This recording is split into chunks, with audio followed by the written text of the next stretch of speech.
একটি কথা বলতে চাই, আমাদের এখানে যারা দানের শীষের মনোনয়ন অনেকে পেয়েছে, আমরা জানি আমাদের এখানে আরো অনেক যোগ্য নেতৃবৃন্দ ছিলেন, কিন্তু আমরা দানের শীষের পক্ষে আমাদের সমস্ত চেষ্টা ইনশাআল্লাহ আমরা অব্যাহত রেখেছি।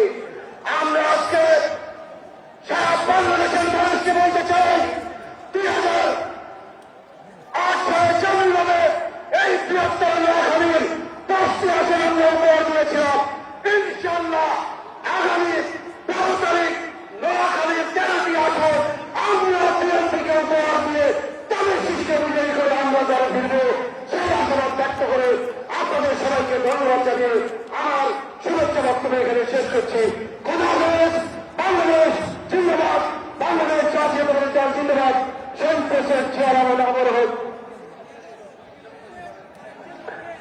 খালেদা জিয়া জিন্দাবাদ, তারেক রহমান জিন্দাবাদ।